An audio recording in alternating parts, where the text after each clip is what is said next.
And collectively, Professor VanHorn, Minkovsky, and I have created sort of a Sustainable Nutrition Action Committee. And this came about at the Sustainability Fair, really, when we discussed the importance of sustainable eating and different ideas and concepts that go into that. So this is sort of a play on that, with part 2, where we're actually going to be putting it into practice to show you some meals that can be made, how to do so, and again, to kind of further the discussion of that. So today we're going to begin with Professor VanHorn, who's going to give a little discussion about the importance of this. Professor Minkovsky is going to be showing you a presentation of some farm-bought ingredients, and then I'm going to be showing you how to do so with some store-bought ingredients. Then we're going to open up the chat to just some questions, so how-tos or any other things that you guys might have questions about. So I'm going to turn it over to Nick, and you can take it from here.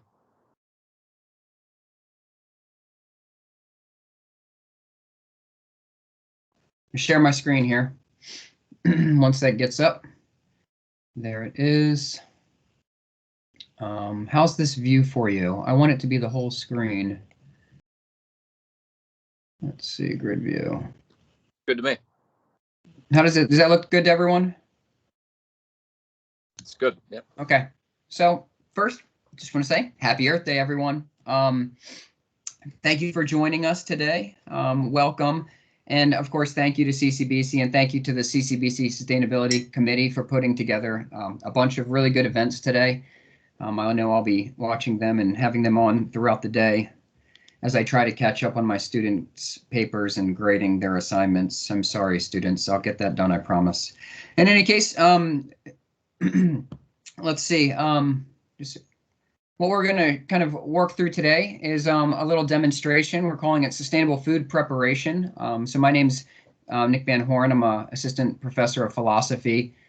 And Professor Krausz and Minkovsky, they'll both introduce themselves when their turn is up. Basically, we wanted to offer you, well, first of all, a little self-promotion, who we are. Now, we are members of the Sustainability Committee, but we decided, due to our common interests, to create a little subcommittee here called the Sustainable Nutrition Action Committee, SNAC. So I'll go ahead and just going to read over this mission statement that we have here. Recognizing the central and universal role food occupies in our lives, the Sustainable Nutrition Action Committee seeks to foster a collaborative, multidisciplinary community designed for both students and faculty that aims to increase awareness regarding the consequences of our food choices on a personal, social, and environmental level, while also providing sustainable, practical, and ethical guidance for students and faculty alike. We gave a presentation in the fall. I do have that linked later in this PowerPoint presentation. And that kind of focused on more of the, I guess, the informational, empirical data related to our food choices, the why we should be aiming towards sustainable diets. And today we'll be looking at more of the practical guidance piece of that. So it's important to remember that there are many ways to get there. Our overall goal is to create sustainable solutions, right? To stop the degradation of our environment, not only for the sake of humanity, but for the sake of all the members of our Earth.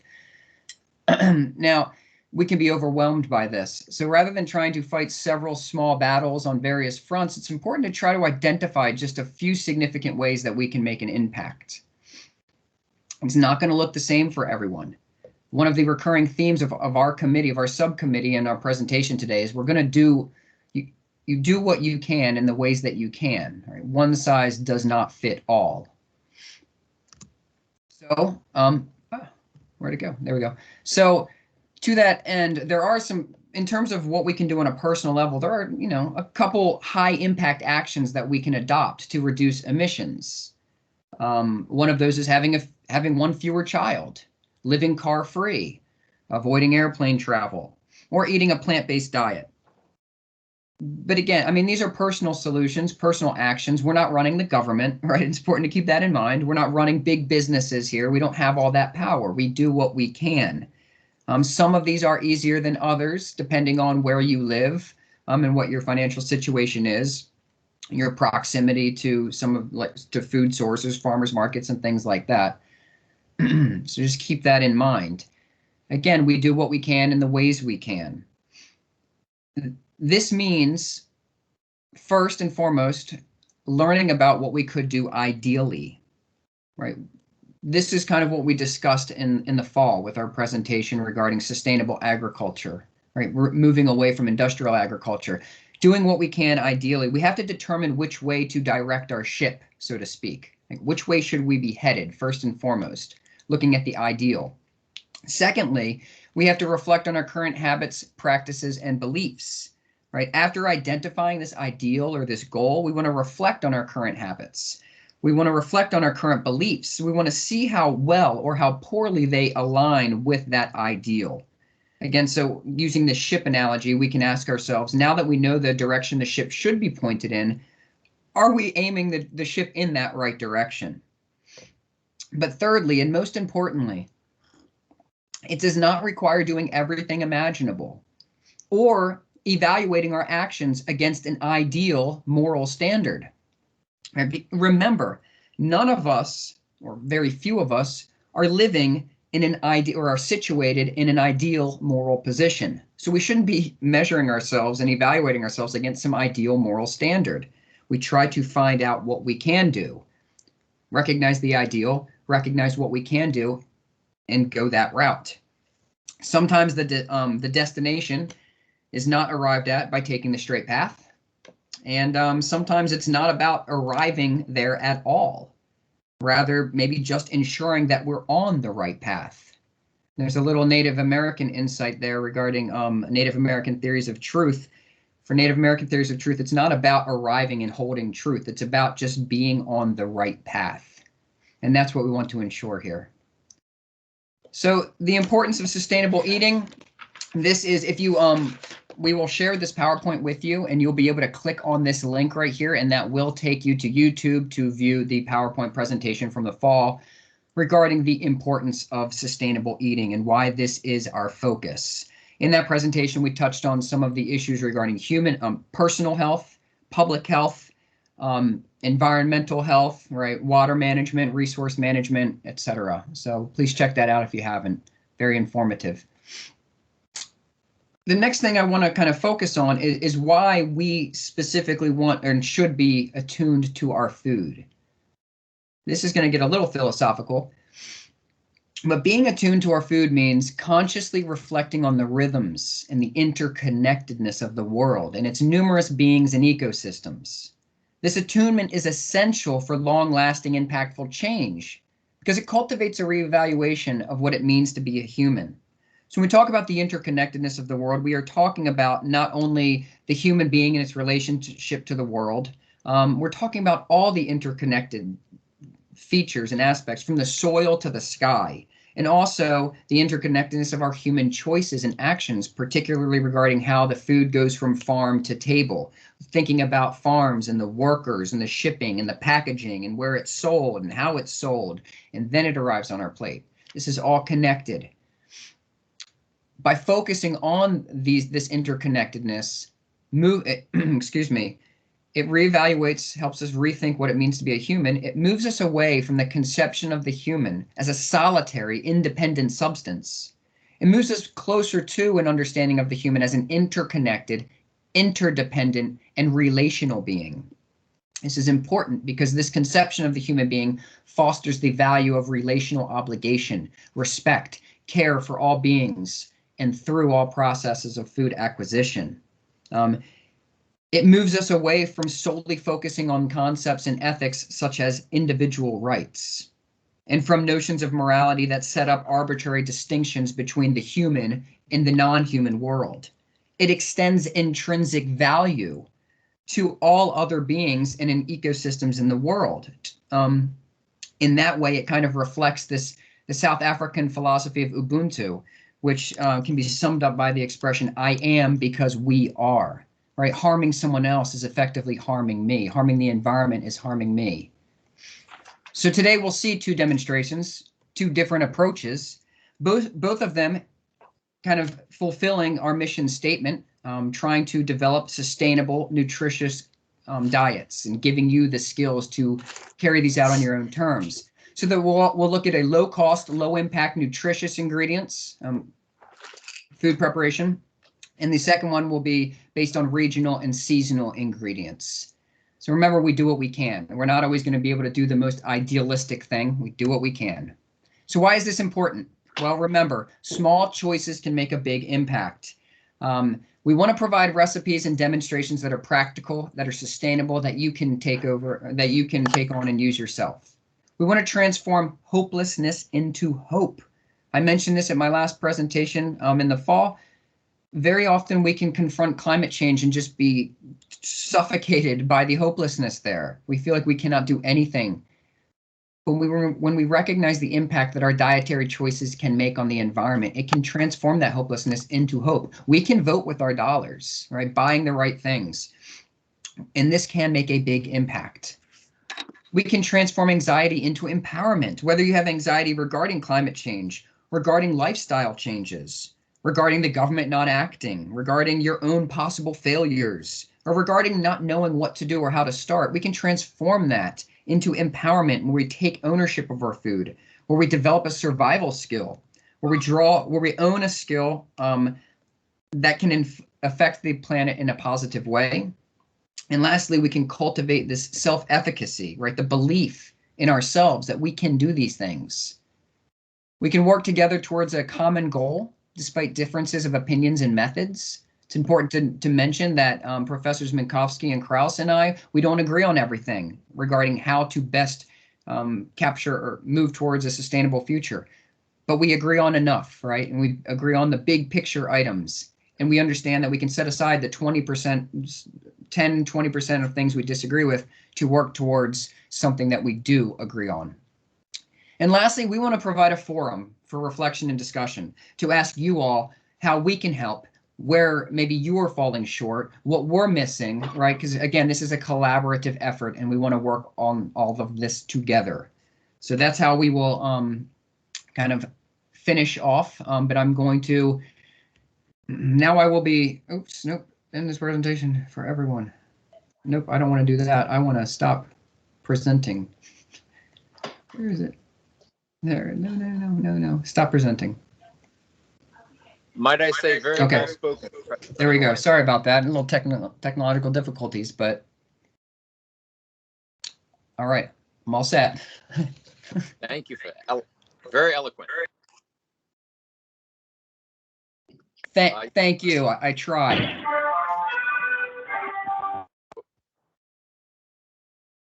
Okay, Natasha, do you want to take it away with your portion? Okay, sure. Hello, I'm Professor Minkovsky. I teach biology at Essex campus. And in my home life, I'm a gardener and I love to cook. So for this day, I prepared a short video and Dan edited it, put it together. I will share it with. So I prepared a video on preparation of. Can I see my screen? Preparation. It's actually a black square. Okay. I see a black. Can I see it? We can see it. Okay. Yeah. So this is a recipe for a Russian spring salad, which I learned when I was growing up in Russia. It is made from local ingredients, as you will see. The video shows how I, went around local farms buying things for the salad. The video was shot in my son's Philadelphia kitchen. My son is a video major. He also was born in Moscow, so when you hear his voice starts talking in the background, he is kind of learning about his own culture as well. So I will start the video and then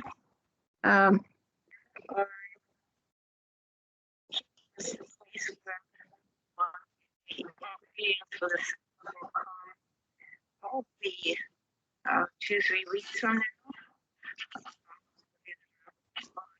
Yes, we use them today. They're little too small. So this is my little and here are the pictures. See, they're growing nicely. Maybe in a couple weeks, just for the salad.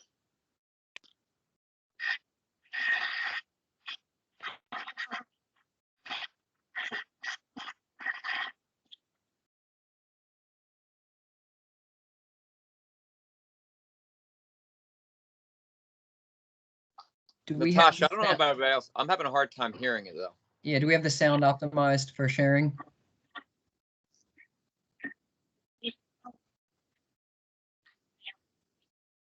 I'm sorry. Is it like really not? You can't hear it? Yeah, there's no sound coming through. I mean, I know there's sound in the video because I watched it earlier, but I'm not hearing anything now. Oh. And the video itself is pretty faint, so everyone might have to turn the volume up. Do you guys have it handy? I'm not sure. I think this is like, man, I have 100% volume. Sorry. Is it not at all? Let me try to share it real quick. Yeah. I'm going to try. Mm-hmm. Let me just make sure I have it open.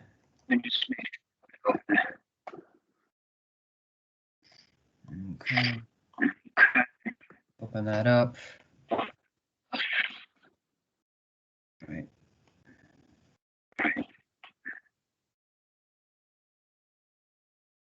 Snack video. Right. Okay. Let me go into Teams.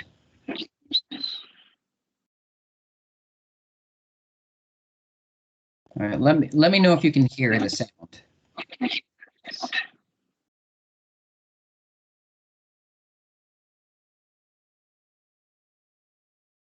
No. No sound? Mm-mm. Nope. Sorry. I need to get back in here. Okay. So how about we just make video available and we will move on. I just talk a little bit about what is in the video. And so this is well, Natasha, 1 second. I can do the sound real quick. Let me give one more try. Okay. Here you go. Weeks from now. So these are my onions. I would have used them today, but they're a little too small. So this is my little garden. And just to check in, is the sound and video working? This is working now. Okay. Here are the radishes. You see they are growing nicely. And maybe in a couple of weeks I'll have my own radishes for the salad. So, hello, this is me. I'm at Wilson's Market, and I'm trying to buy some things for today's for today's presentation. Let me show you what we have here. So these are the spring onions that I am buying for today's salad. And let's go and walk around and see what is here. So not everything here is local. And I will be talking about things that are in season. So the ones that they have their name on, like lettuce right here. Lettuce is Wilson's lettuce, which means that they produced it. And this is in season. Some things like these radishes are actually they came from Florida. That's what the owner told me. so I decided to buy my radishes at some other place where they actually have their own. They also have their apples. This place is actually orchard, and they have amazing apples in the fall, and these are leftovers from the fall. They also have dairy. All dairy is local. The meats are also local from the local farmers. So here is my second shopping stop. This is a flying plow farm, which also does community supported agriculture. So they grow stuff, and you can see right now these are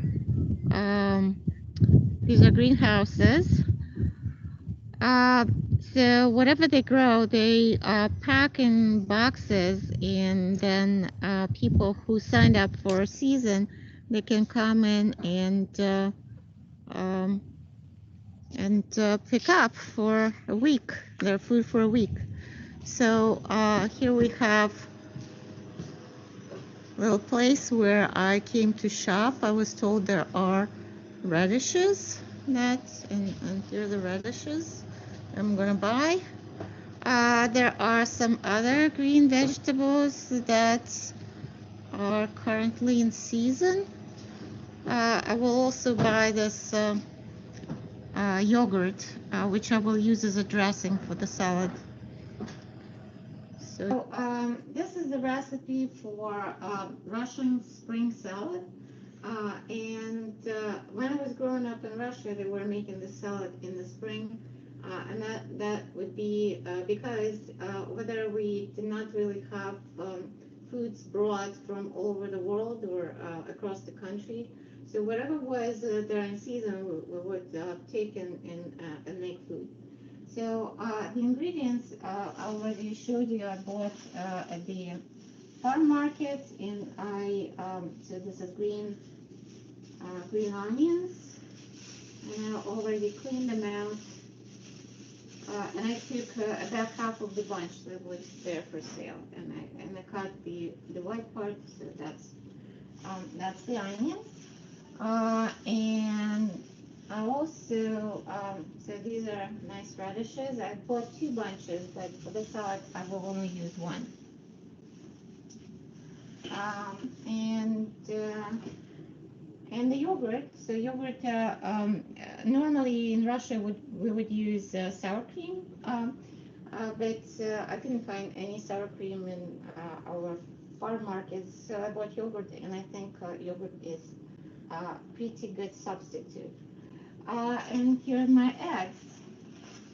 So you see the eggs? Oh, these are really interesting. All kinds of different colors. Yes, these are my rainbow eggs. So I bought these, and I bought my eggs from my neighbor, Farmer Jason, and they're actually from free-range chickens, and they are really cute. Cool. So what I'm gonna do first, we need to boil eggs. So let's pour some water. And for the salad, I'm going to use 6 eggs.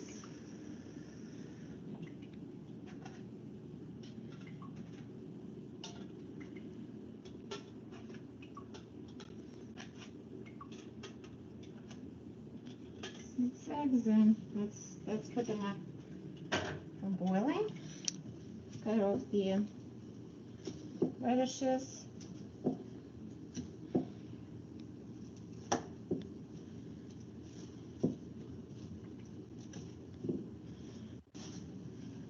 Okay, so clean radishes.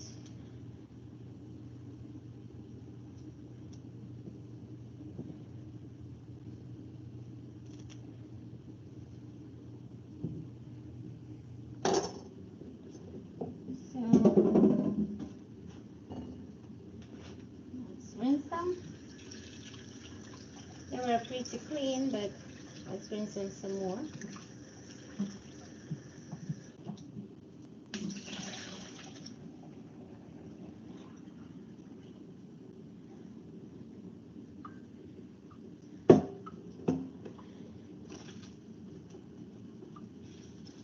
Okay, so now we will be doing a little bit of chopping.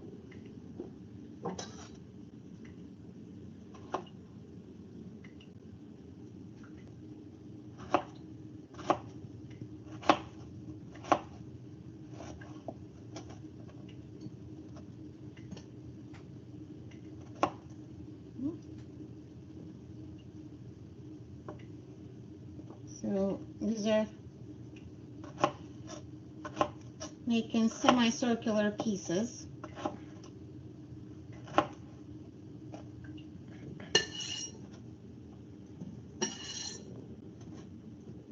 So you were saying the ingredients don't get shipped from California or Chile or anything like that? No, I actually haven't been there for a while. I mean, back in, Russia.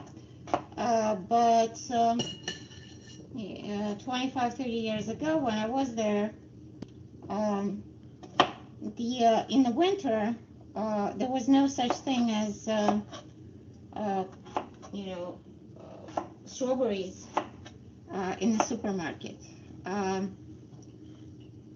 Whatever strawberries we would ever get, would be the ones that were produced in, say, June, and they would be available for months. And same with other fruits and vegetables. So in winter, you would have to do something like pickled cabbage or preserved fruits and vegetables to have some of vitamins in your nutrition. On one hand, it seems like, oh, it's terrible, but on the other hand, when spring comes and all of a sudden you get all these in-season vegetables, they taste so good. Okay, so now I'm going to rinse my onions a little bit more. I already did this, but I want to make sure the onions are clean. And I'm going to chop them.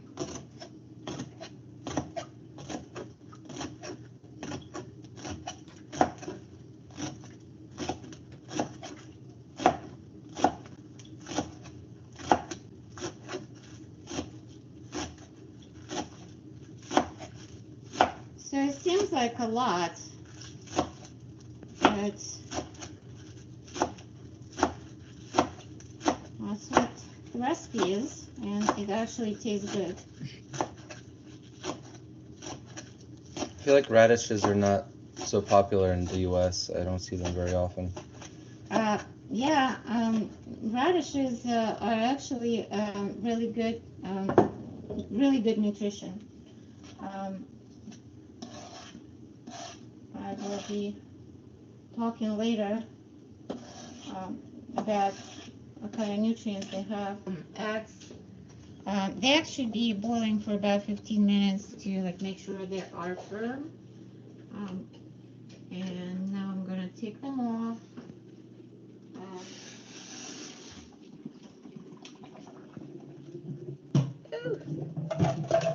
Okay, and put in cold water. And let them cool down a little bit. In the meantime, I switched my radishes here, and it's like a lot of aroma if you smell it. It smells good. The onions. So the free-range eggs are higher in nutrition, and especially they have omega-3 fatty acids, which are good for your health. So you see the egg yolks. Looks pretty bright. Mm-hmm. Yeah. So,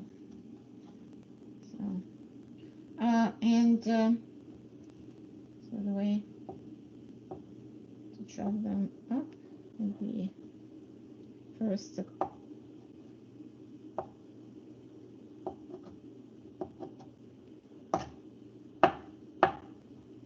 and then across.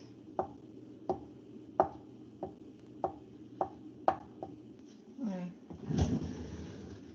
So now we are now we are combining the eggs and the veggies.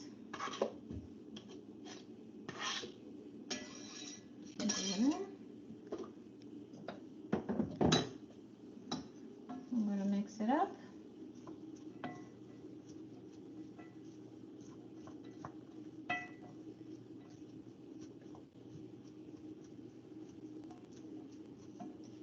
Okay, and the last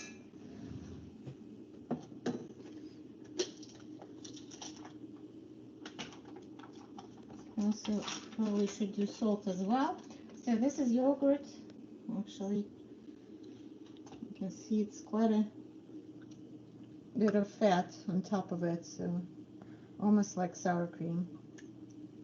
So this was plain yogurt from whole milk. You can buy skim milk yogurt as well at that place. So I'll try that one. So, usually it's a few tablespoons until it looks nice and creamy.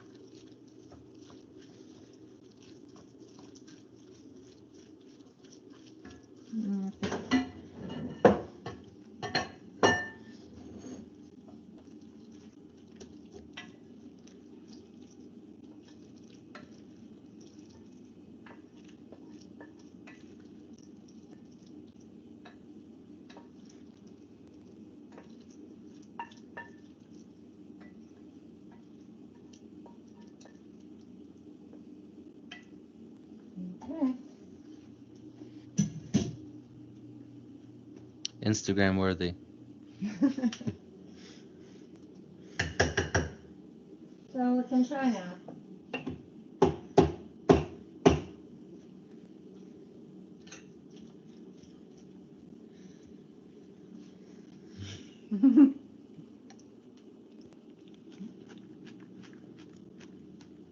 What do you think? It's really delicious. Mm-hmm.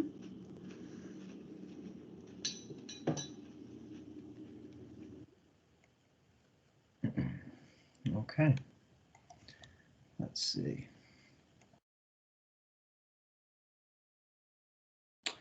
Okay. Let's see. Dan, are you there? Natasha, you there? I'm here. All right. I was muted, sorry. Well, can I add a couple words about the recipe? Is that Absolutely. do you have time? Okay, so I'm going to share my screen. Can I see my slides? Nothing yet.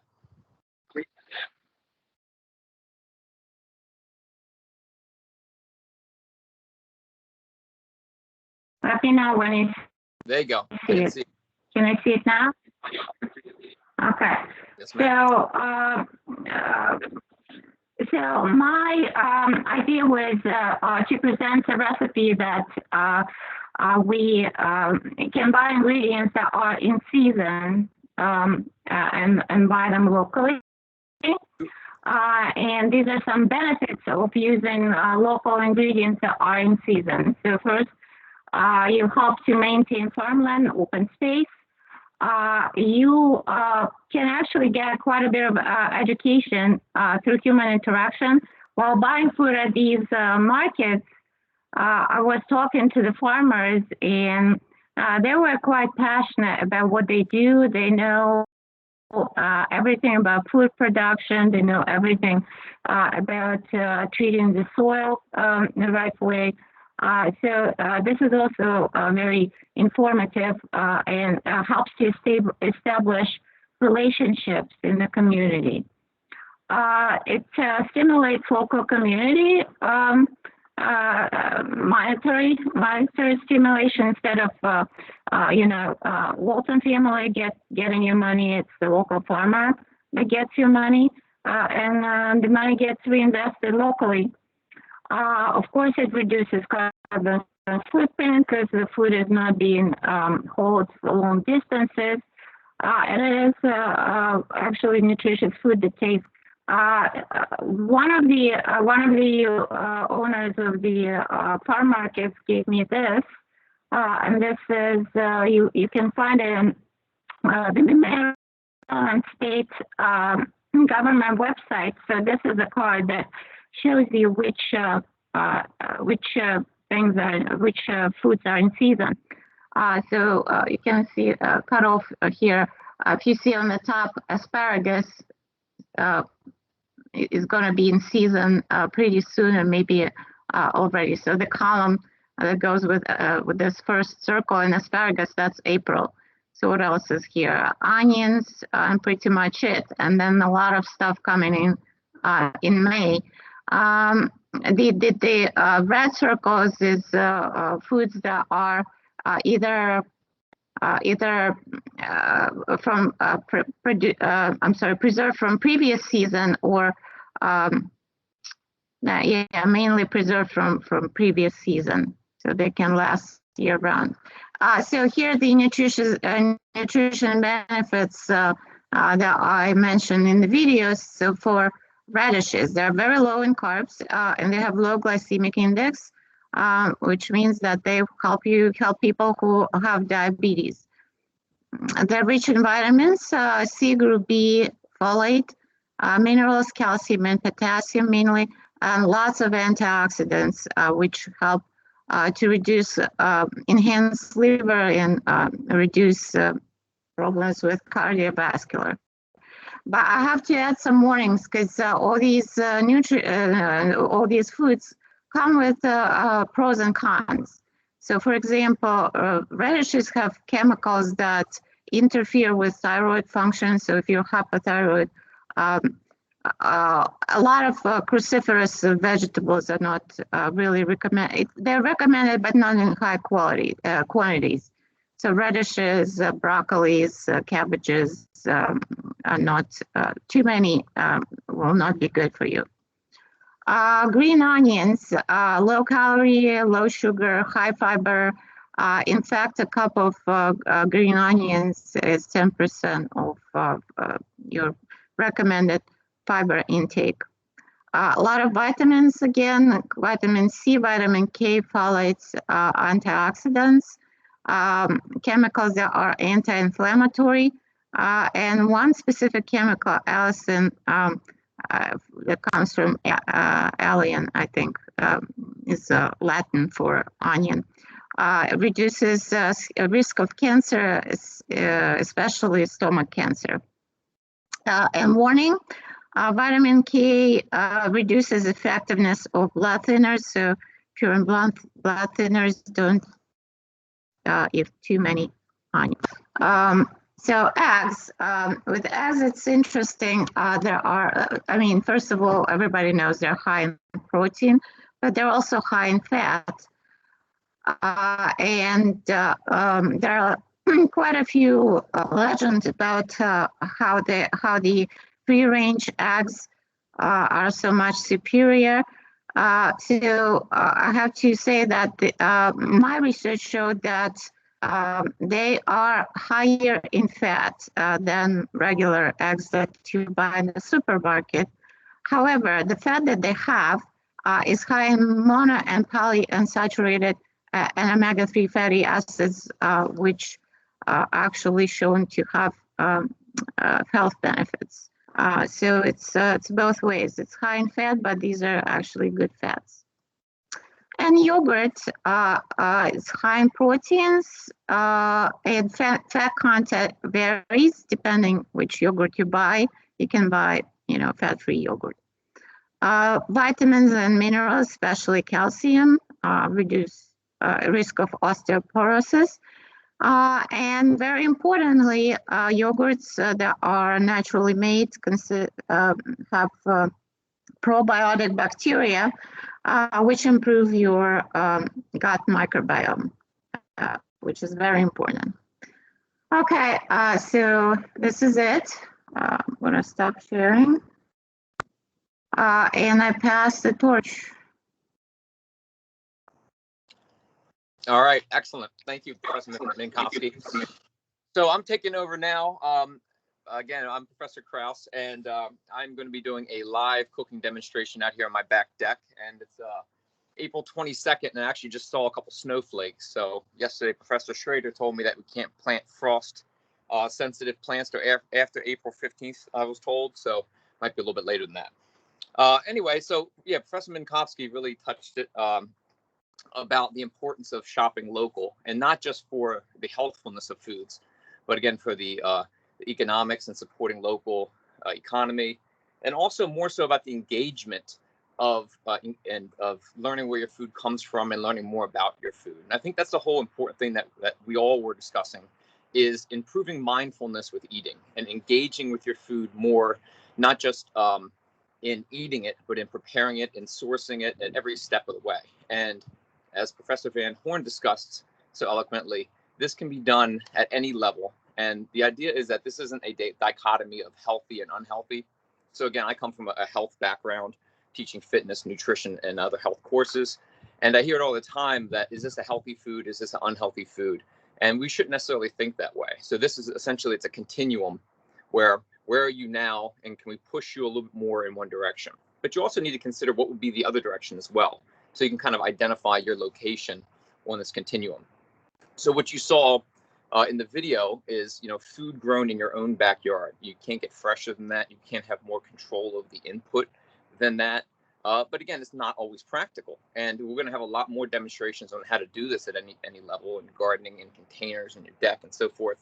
But then what can you do then otherwise? As you saw, you can go to a farmer's market and get something that's grown right down the street. Food doesn't last forever. Okay, they said food should be alive, and it should some point die. Food will degrade over time and over distance. So when you buy local, you're going to get a food that is not only more nutritious, but also has traveled much less distance. So where I'm coming in is the everyday. Okay, so when you go to a grocery store, there is still better choices you can make, and so we're trying to find the intersection of health, of cost saving, but also of delicious food. And the good news is it's all one and the same. So when you get anxious about how can I eat to save the environment and to preserve my health, and to make it affordable, these are the things that can all be answered with some of the same solutions. So let me show you here. I'm actually, again, this is real life. So I'm actually cooking my dinner and my lunch right now. So if you can see, and I got a little rigged up camera here, so let me know if you have any issues here. Okay. So I have all my ingredients here that I'm going to be preparing. So I'm going to make a lentil soup and a fruit smoothie. Okay. And soup, stews, and smoothies are some great ways to pack a variety of ingredients in. And Professor Minkovsky talked about the importance of all those different foods that she was showing. And without having to realize and learn all the nutrients, just look at the colors. Okay. Colorful foods and foods of different colors are going to provide different nutrients. So all foods have various phytochemicals in them, chemicals that are found exclusively in plants. And these phytochemicals are going to lend a specific color to that food. So, without getting an advanced degree in nutrition, just eat the rainbow, as they say, and you have your base is pretty well covered. So what we're going to do is, when we talk about buying food from the grocery store, if you can't get it fresh, a lot of times it's going to be preserved. And with preservation, there's some sort of processing involved. So you hear about the harms of processed foods. Again, this is a spectrum of ways to keep food from spoiling. So if food does travel, and if food does need to sit on a shelf a while, it needs to be preserved in some way, but there's some methods of preservation that are going to be better than others. Okay, specifically freezing and drying. Another one that we're not going to get into today, but that Professor Minkovsky mentioned, was pickling, and that offers other unique benefits of the fermentation of certain foods, which can help with the microbiome and things like that. So getting back to the ingredients here, you know, what we're going to highlight today is making a lentil soup. So again, I can't tell if you can see this here. There we go. Okay, but lentils are essentially a legume. Okay, and there are three main types of lentils that are grown here in North America: green lentils, brown lentils, and red lentils. And again, this is an awesome ingredient because I got this bag, which is 10 servings for $1.65. Okay, this has about 25% of your daily protein needs in one serving. Okay, this has about 45% of your fiber needs in one serving. We're talking about 16 cents. Okay, so I find when I talk to my students a lot that it's not necessarily the knowledge of knowing what to eat. Okay, a lot of us know what might be more healthful. Okay, but it's kind of connecting the knowing to the sourcing and then to the preparing. So that's where we come in. So I'm getting my pot nice and hot right here. So try my best angle. And Professor VanHorn convinced me not to actually chop food live on camera. So thank you for that, Nick, because that probably would have ended badly. Okay. So I prepared and pre-chopped all the foods and all the ingredients. So I'm going to put a good bit of oil in there. Okay, extra virgin olive oil. For the lentil soup, this is going to be my fat. This is going to be the not only the part that acts as a lubricant, but also that essential or very good fatty acid in that meal. So for the fruits and the seeds, that's going to come later in the smoothie. All right, so when you're making lentil soup, again, you know, soups, stews, you know, anything in a slow cooker, this is a great way to add a bunch of ingredients in, okay, especially really hearty ingredients that last a long time, like root vegetables. So, you know, onions, various potatoes, carrots, okay, great for a base of a soup. So get some oil going, get some sort of fat going in the pan first, okay? And then I'm going to start with this trio of celery, carrots, and onions. So in French cooking, this is known as mirepoix. This is also the basis of sofritos, which is an Italian cooking. Also adding some other tomatoes and other things in different dishes. So get that oil going there, okay? And then drop in your ingredients.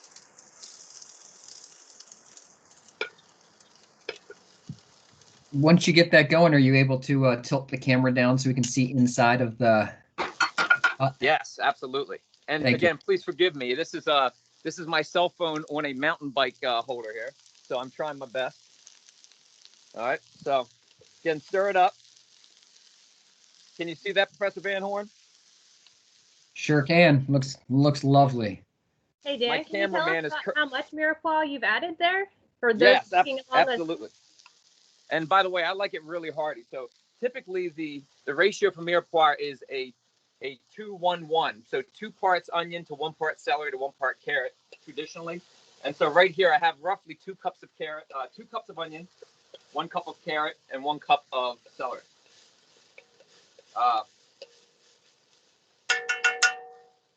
Yeah, my cameraman is currently in the 3rd grade up in her bedroom there, so she's not here now. So there we go. So let that go, and usually you want to go low and slow. So my outdoor stove here actually runs pretty hot. Okay, so this you can go nice low and slow, and let that start to kind of sweat a little bit.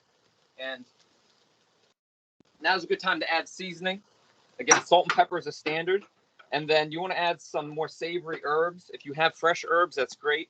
So sage, basil, rosemary would all go really well in here. If not, dried herbs are just fine. And again, these are things you can find in your grocery store. And by the way, feel free to call out or kind of ask questions as you go here. So I'm just adding a little salt, pepper, oregano, and thyme right now. I'm going to let this go.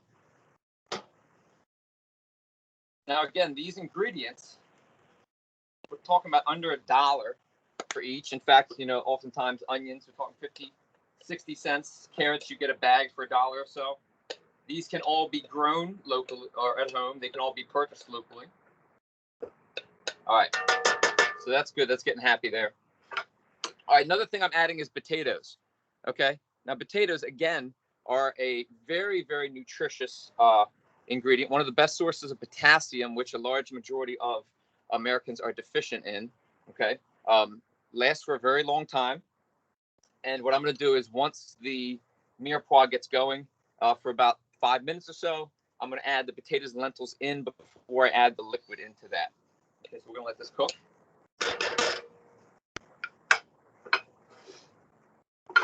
Okay. That's about how many potatoes do you think there, Coach Dan? Yeah, thank you. So these are actually really small, like fingerling potatoes. But if you had to equate this to a kind of a medium-sized golden potato, this would be about 3 or so. And again, this recipe right here for this lentil soup is going to serve like 8 to 10, depending upon how hungry you are. And cost per serving is about 70 to 80 cents per serving, all said and done. And again, depends upon what you buy, where you buy it. The concern when you're at the grocery store and is the organic versus non-organic, and that is a discussion for another time. However, organic foods are going to be a little bit better for the environment because of the practices of growing them. They're going to be a little bit better for the individual because of the nutrients that the soil has in it that non-organic might not. They may be a little bit more costly, so that's one thing you have to weigh out. Ultimately, whole foods are going to be better regardless of organic versus non-organic. So you got to do what you can do and what's best for you. All right, so this is sweating off and getting happy. I'm going to add in my potatoes and a little bit of oil. Any other food questions as I'm going here? What's the best way to store potatoes to ensure their longevity? Oh, excellent. Yes. So, back in the day, they had a root cellar, right? So that's where you want to store them. So potatoes, onions, store them in a cool, dark part of your kitchen. So I have a pantry that I kind of keep them in. But yeah, they'll last for weeks, if not months, if stored somewhere cool and dark. So thank you for that. All right. So again, let's come back here. There you go. So we got, can you all see that all right? So going good there? Looks great. All right. And then another thing about lentils, again, legumes, which is lentils, okay, essentially, forms of beans, and grains. If you go look at any culture around the world, there's always some iteration of essentially beans and rice, right? Because when we talk about nutrition, in many cases, a lot of plant-based foods that don't have a complete amino acid profile or all the essential amino acids. There are some plants that do. However, it's all about complementary amino acids. So, you don't need to eat everything, at one time. When you consume different foods and a variety of foods, get all of the nutrients combined to give you what you need. So, lentils, the benefit of lentils over some other beans is they don't necessarily need to be soaked, okay, because of their size. You don't need to pre-soak them where you may need to with other beans. So I'm going to go ahead and add my lentils in. It's actually currently snowing where I'm at. I'm getting some flakes here, so go figure. Engaging with nature. Lovely. Happy spring. I love it. And like I said, this is real life. This is going to be my dinner. I cook outside, any time of year as much as possible. Come on out, honey.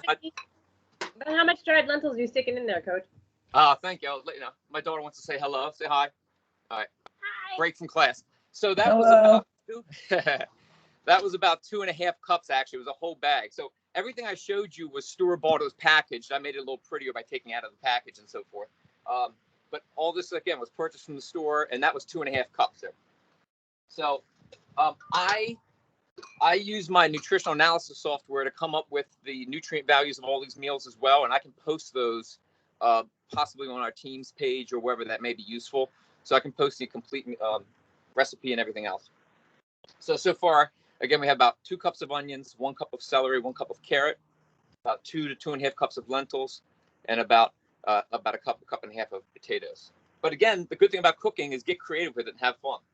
All right, so now that this is all kind of simmered and good to go, I'm going to bring the heat up a little bit, and then we're going to add our stock in. So again, you got to make it convenient for you. Okay, this is just store-bought stock. You can certainly make your own, okay? And one of the big things about sustainable food is the food waste. The amount of food that gets wasted is astronomical. both from the production end and on the consumption end. So when you are chopping and prepping your vegetables, you know, the dirty ends or the less desirable bits that you may be cutting off, keep them. You can actually freeze them in an airtight container, and then you put them into a pot with water, other herbs, simmered on low for a couple of hours. You can make your own stock. But again, we're talking about convenience here. So I have about 64 ounces or 2 containers, about 8 cups of vegetable stock. And again, this is completely plant-based. And so Professor VanHorn discussed the importance of plant-based eating. And again, this will be, you know, more information to come on that specifically. But essentially, plants take a lot less space, a lot less resources, and create a lot less pollution in the production of them. So here, you know, even though this stuff is not necessarily local, okay, it still is less of an impact because how it is produced. Now, I've also made this this soup with crumbled up sausage in it. So again, I am a proud omnivore. Okay. But, hey, Professor. Yes. Do you not have a stove inside the house? Just random question. No, I do have a stove inside the house, but it's not half as cool as this. Good point. Good point. Just thought I'd ask. No, please. I love this. This is good.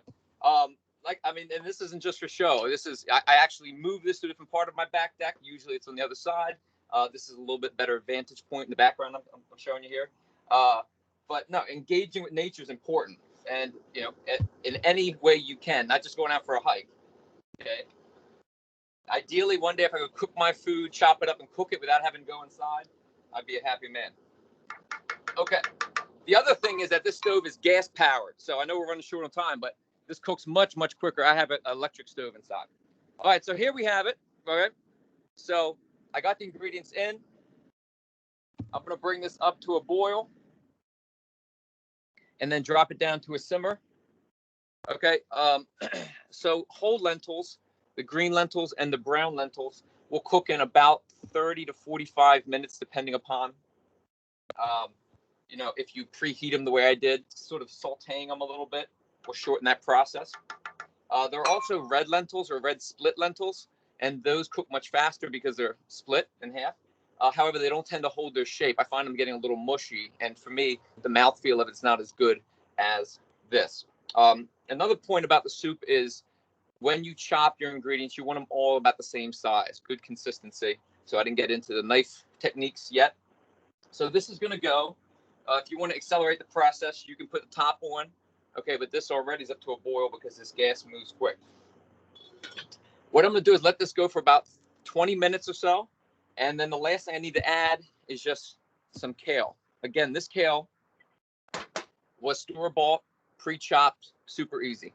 Okay, you can chop your own, you can grow your own. A variety, which is pretty interesting, is Bowery here is a local hydroponic facility that grows everything in water, indoors, no pesticides. So it's a very interesting technique there.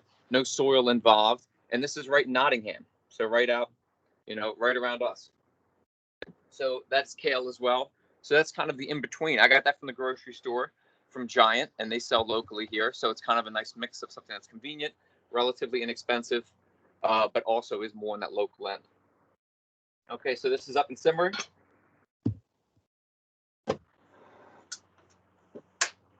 Any other questions before I move on to my last part of this?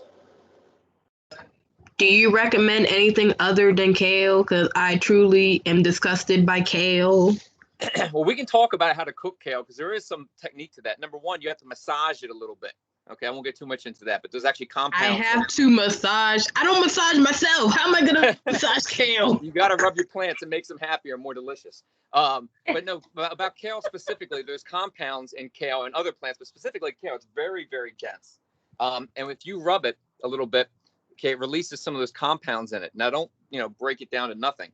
But this has already been chopped, right? But if you get a whole kale, take it off of the stem, massage it a little bit, lemon, put a little bit of salt and garlic, okay? Makes it delicious. But again, everyone has different preferences. So yes, you can leave the kale out. Again, I find spinach to be a little bit too mushy. Okay, kale can hold up to the heat a little bit. Okay, so I generally add that in, like I said, the last 15 to 20 minutes. The color really pops. It's beautiful. It softens it up. It doesn't totally turn to mush. So you have to consider foods that are denser, potatoes, carrots, super dense, they can withstand that long simmer. Leafy greens, you want to add that at the end if you do, or leave it out. Again, this isn't set in stone. Have some fun with it. Any other questions? How about other colored greens? Oh yeah, cabbage, things like that. Absolutely. So, like I said, you can have fun with it, but the base is of any stew, you obviously need some liquid. Okay, it's a great sort of vessel for root vegetables that lasts a long time, very inexpensive. I've added sweet potatoes into it. You can put different grains into that if you want to. Quinoa, wild rice. Do what you want. All right. So next, I know we're running a little short on time here. I'm going to try to bring you down here. And we're going to talk about smoothies. So smoothies are my all-time favorite sort of food delivery system, I suppose I'll call it. Number one, because just like soups, just like salads, you can throw almost anything into a blender and make it taste good. Okay? There's basically 4 ingredients or 4 components of a smoothie. You want a fruit, you want a fat, you want a liquid, and then some sort of protein. Now, you can also add greens into the smoothie as well. I prefer to eat my greens in salads, but you can certainly blend up any sort of leafy greens, again, like kale, like spinach, things like that. One tip about putting greens into a smoothie is you want to pre-blend the greens with a little bit of liquid, because it'll go from something that's about 3 cups down to something that's about the size of your thumb once you pre-blend it. Then you can add the other ingredients. But here I want to highlight the other kind of, again, cost-saving food preservation technique, which is freezing. You know, if you can find fresh berries, and we're coming to that season in the summer, fantastic, go for it. But the benefit of freezing, again, is it's going to preserve the nutrients. And here we have just a berry cherry blend I got from Trader Joe's, about $3 a bag. So this is slightly more expensive than the lentil soup. By the way, the lentil soup is going to be about 500 or some calories. Okay, a very hearty meal for under $1. This ingredient, the smoothie recipe is again about 500 calories, great for an entire meal. This would be roughly about $2.75 to $3 a serving, depending. So here we have a lot of beautiful berries. And when people make smoothies and they add ice, that's kind of a waste of space and it's a waste of flavor. You're not really getting anything out of the ice. The frozen berries, the frozen fruit, act as that cold component, okay, that makes that sort of cold, smooth texture. Also, it's going to act as obviously the nutrients in the flavor. So I'm gonna hook my blender up. The whole bag? What's that? You're using the whole bag on one smoothie? Sometimes I can, yes, but I wouldn't recommend it. No, this is 3 servings, and a serving is roughly about a cup of berries, and I usually use about 1.5 cups. So I would say half the bag.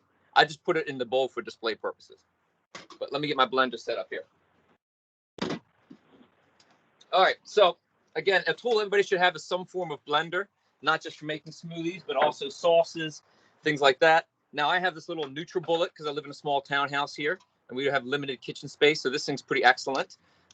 Basically, the engine's here, okay, or motor, excuse me. And here we have the blade and the actual vessel.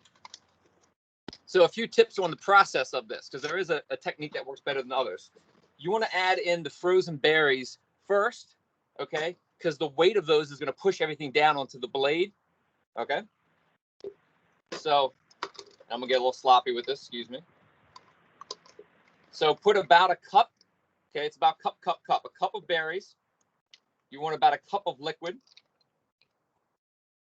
Okay, can you see that all right? So we have about a cup of mixed berries. And again, sky's the limit here. You can add anything. Mango and raspberry also makes a very good combination. Another note about blending greens. Obviously, as you all know, greens can be very bitter. Okay, so a way to cut that bitterness is add some acid to it. So if I'm making like a kale smoothie, okay, I'm going to add a lot of lemon, maybe some pineapple. It's a great way to balance out those flavors. So cup of berries. There you go. Next, add your liquid. So again, you could add water, but that's not really giving you much flavor. So add flavor on flavor here. Soup's going good, by the way. All right, so your options are, I generally don't add juice. If you want to be kind of sugar conscious, juice is essentially just, you know, sugar, like a very highly caloric beverage. You know, you're going to get your sweetness from the berries. You don't need additional sweetness there. So I usually go with some sort of beverage, or okay, call it milk, but it's not technically milk. So you can go with sort of a soy beverage. One of my favorites, oat beverage as well, coconut, your choice. You can add milk in if you like. I just don't tend to like the flavor of milk itself. And again, if we're going completely plant-based here, okay, we're going to stick with that. So roughly about a cup as well. And it's going to just be enough to cover the fruit. You know it's a cup. Okay, so a cup of frozen fruit, a cup of your favorite liquid. Any questions so far?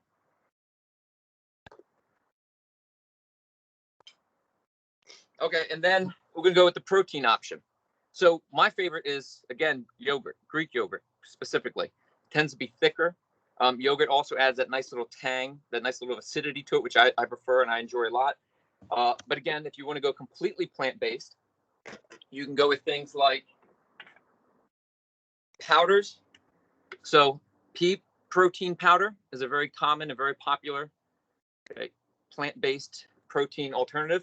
I will be honest with you, I don't really enjoy the texture or the flavor of this, but that's up to you, so give it a shot. Another option is tofu, okay? Essentially just pressed soybeans. This is high, really super firm tofu, and this is 5 servings. And again, if you're talking about protein, 14 grams per serving. Okay, so you can just throw that right in there and blend it up alongside that. All right, but I'm gonna go with yogurt.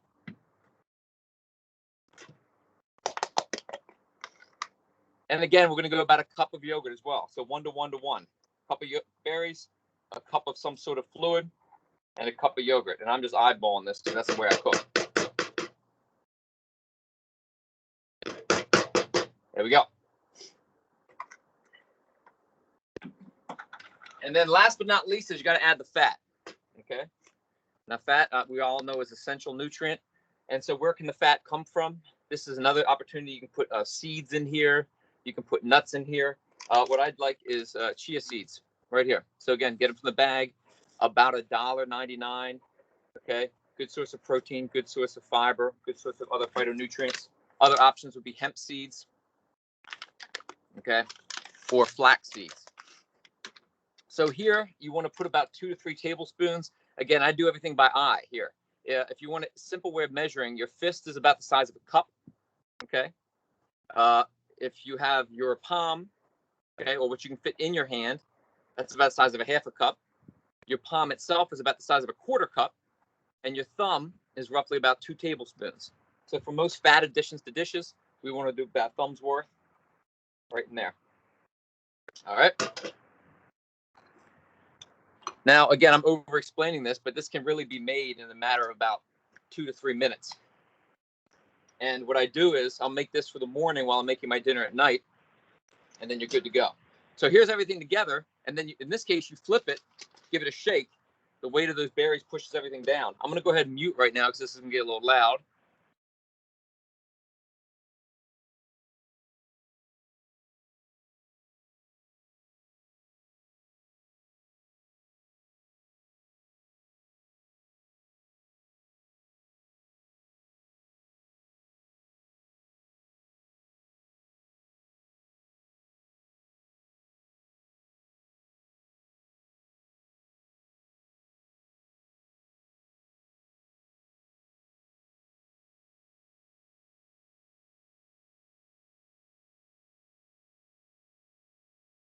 All right, there you go. And so the benefit of this is you flip this over, take the blade off. You can actually put a top right on, put it in your cooler, and it's ready to go. And so, you know, I've had one of these in my lunchbox every day for the past 8 years or so since I've worked at CCBC. The other benefit of blending is it increases the nutrient absorption. Essentially, you're pre-digesting your food by way of blade. And so especially things like seeds, nuts, you're going to break that open, berries, and that's going to be good there too. So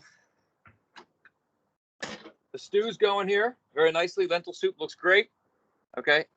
I'm going to add the kale in about 10 minutes or so, for about 10 to 15 minutes. And then we'll be done with that. I might add a little bit more seasoning. That's good to go for dinner. Okay, smoothie is going to be my lunch. And again, salads are a great way, as Professor Minkovsky showed you, to add fresh ingredients in. And these things all can be found at your grocery store. I will put the recipes and nutrition facts online wherever you all can find them. And let's get creative with it. Look up recipes, increase your kind of chef knowledge, have fun with it, and get creative. Any questions about any of that? When are you bringing that to school? Anytime, my man. I'm telling you, I have 10 servings right here. And the funny thing is, so this is the other thing I want to get to. As you saw, I'm a father of 2 young kids. Getting kids to eat, better choices can be a challenge at times. I have found that getting them engaged and getting them involved in the process is essential, right? And Professor VanHorn, you could probably speak to this as well. I know you have 2 young kids, right? One, but yes. Yeah. Oh, one, yes. So when they're engaged in the process, when they go to the farm, when they go to the grocery store, when they get into the kitchen, they're more likely to want to engage with eating the food as well. But smoothies are a great way to sort of sneak things in there, right? And so it's delicious. The fruit is great. Oh, you know what? One thing I forgot is I generally add a banana to this as well, just because it adds a really, really nice texture and a little bit of extra sweetness as well. So I forgot that today. But the lentil soup as well, I will definitely save you some, Nick. I have had amazing success with some of the neighborhood kids who never eat vegetables. They were curious about what I was doing out here on my back deck, and I gave them some, and they loved it. It's just fantastic. So, again, it doesn't have to be lentils, but beans, grains. We're talking about things that stay dried, stay good for months and months in your pantry. Rehydrate them with some stock. Add some spices. The fresh herbs are going to be the best. Herbs are great because you can grow your own in containers in the window or in the back deck. So as Professor VanHorn said, get into it at any level, but it starts by paying attention to what you eat, and then ask where that food came from. And then think to yourself, how can I do this differently? Okay, what can be one tiny step that can make this better? And shoot for one thing a week. Okay, swap this for that. And if this is echoed and reverberated by all of us, okay, over time, we're going to get to a point where the way that we're producing food is going to be sustainable for our earth. The way that we're consuming food is going to be sustainable for our own bodies. Okay, and it needs to be, culturally relevant to who we are and where we live. It needs to be affordable, obviously, otherwise you're not going to do it. And most importantly, it has to be fun and delicious, because then you're not going to eat it. And all of these can be done at the same time. I guarantee it. Any other questions? You want to open it up now? Absolutely. Yeah, so first of all, thank you. Thank both of you for those great presentations. Right now, we only have a few minutes. However, with that said, I'm happy to stay here a little after to continue talking with anyone who wishes. I do have some questions that I had in that PowerPoint that I will, excuse me, that I will pull up once more. If I can open this presentation, here we are. And so some of the questions that we were thinking to ask all of you is I'm just going to read all of these at once rather than kind of going through one by one. But questions such as, how would you rate the sustainability of your diet? How would you rate the healthiness of your diet? If you could improve your diet, well, how could you do that? And importantly, how could we help? What, if anything, is standing in your way? And how would you envision a better tomorrow? So does anyone have any thoughts on any of these questions, or just any reflections on anything you've seen today? Yes, Akira. So for me, this was really helpful because I'm always honest about who I am. I just got diagnosed with 1 point away from being diabetic and having high blood pressure, and I'm only 22. And I just turned 22 last week. So my doctors recommended me to go on a diet, maybe some medicine, because I really don't like taking pills. So she recommended an entire diet change. So my healthiness, not that good. What's standing in the way? McDonald's. McDonald's. Temptation, you mean? McDonald's and Chick-fil-A, yes. But I think, especially with like the lentil soup, I've never had lentil soup. I really did. I've never had lentil soup. I just got into my smoothie trend. Like I get like the pre-made bags of fruit. I just blend it, put some water, a little bit of agave in it.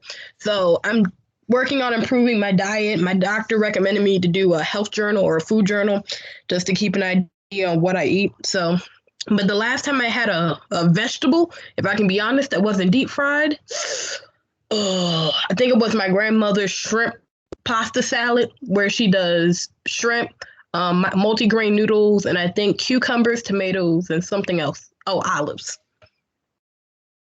Nice. So the good thing is that you're young enough, right? Like you can change, and you're on the right path, right? Health journal is important. Change that. And regarding the McDonald's and Chick-fil-A, like the idealist in me wants to say, just show more willpower, say no. But look, it's okay to have, to enjoy things like that every once in a while. Remember, we talked about in my class virtue ethics, Aristotle's golden mean, right? You can indulge in things that you love from time to time. Of course, in moderation, right? So now, what Professors Minkovsky and Krausz went over today, I think I can give you some tips on how to incorporate more vegetables into your diet. And for me, when I first started eating more vegetables, it was through smoothies. When I make a smoothie, I'll dump some oats in there or some chia seeds, some berries, as Professor Krausz did, and then I'll just throw a bunch of spinach in there. Or kale or whatever, blend it all up. It's delicious. You're getting them. You're not, if you don't like the flavor of kale or spinach, it's muted by, if you add apples, bananas, you add some peanut butter in there, that really masks the flavor of those greens if you don't like the flavor of those greens. So yeah, and what you're describing, Nick, is that it's the palatability of food. It makes a big difference. We don't think about the palatability, which means the ease of consumption. And there's been a lot of concern about, sugar in our diets causing this, but really when it comes down to it's food nowadays is hyper palatable, which means it's extremely easy to overconsume and not by accident. This is by design. Okay. And typically we're talking about a combination of sugar, salt, and fat, and the way the food is the texture of it makes the food so enjoyable that you want to eat more of it, And what you explained, Akira, is the real struggle. We need to embrace the struggle first. We can't just ignore it. Food has been grown, engineered essentially, and then put at a price point where it is affordable, it is delicious, and now it's convenient because it's always there. And so that's what we're dealing with, but that's okay. We have to understand that. Simply by ignoring that and say, just don't do it, it generally doesn't work in my experience. What you have to do is make the ideal that easy also. And that's what we're trying to do here is this is affordable. In fact, this lentil soup is less than $1 a serving. Okay. And I can show you the facts. It's going to be way more nutritious.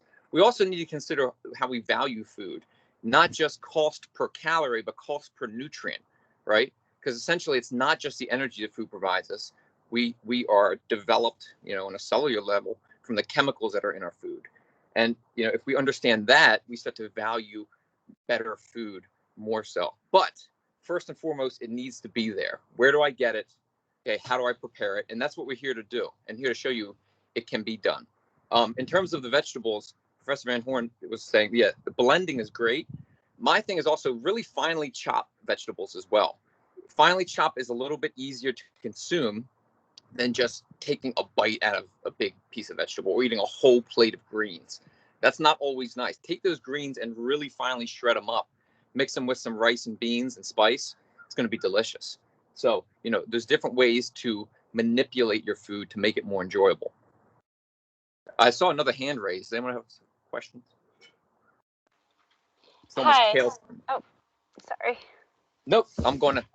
I had a quick question. So I have a daughter that is gluten intolerant. So we're finding that there's a lot of foods that they don't specifically say that there's gluten in it, and there's these other terms. So we were looking for, she's 7, she was looking for some, I guess, smoothie packs at the supermarket. And I wanted your take on those Dole, like prearranged, like smooth, like you buy smoothie mixes in a bag kind of thing in the frozen food aisle, if I'm saying it right. We bought one, it was like dragon fruit.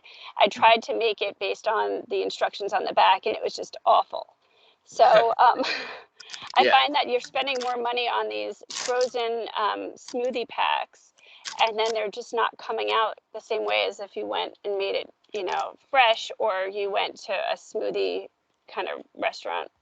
Sure. And I'll speak on this, and then anyone else can take over if they want to. I generally find there's sort of this fader system, if you will, that when we want to increase convenience, sometimes we also increase cost and we decrease, you know, healthfulness slightly. But what I mean by that is, you know, this kale right now, this was very convenient. It's easy. It's pre-chopped. This per ounce is going to be more expensive than if I was to go buy it in whole, but I don't have to wash it, I don't have to chop it and so forth. So I generally find make your own is better. In terms of the gluten issue, gluten is added to a lot of non-traditionally gluten foods as sort of a stabilizer, things like salad dressings and whatnot. So that protein is going to be added to stabilize other things. So it should be on the label if it is in the food, at least if it's a labeled food. But to get to the smoothie packs, if it's just mixed berries, as I showed you today, and that's all that's in there, that's fine. Things when they start to add like the little yogurt, like, you know, like nuggets in with it, you know, or that gets to me, again, we're getting a little suspicious. Like, let's just get the yogurt separate and add it in. It's only one extra step. When it comes to the smoothie bars, again, you know, it's their business model to get people coming back. Yeah. And sweetness sells and sugar sells. And if you'll be shocked about how much sugar is in those smoothies. And so something that on the surface gets labeled as a quote unquote health food is far from it. You know, and you're talking about something that might have the sugar content of 2 cans of soda, and you would never drink that, but you would go get that smoothie every day. So you have to be careful. Right.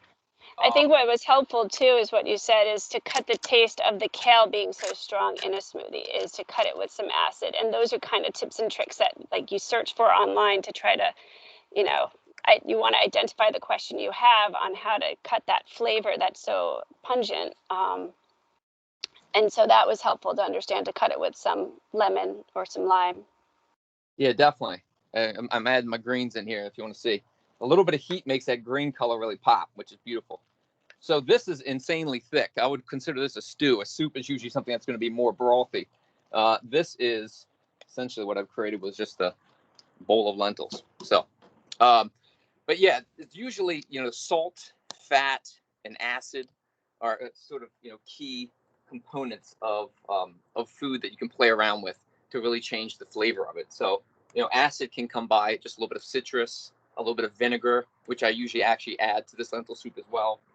Salt is pretty self-explanatory, and then different types of fats to change the flavor as well. Dan, I'm going to jump in real quick because I know some people have to leave. Some people are leaving because it's 11:08.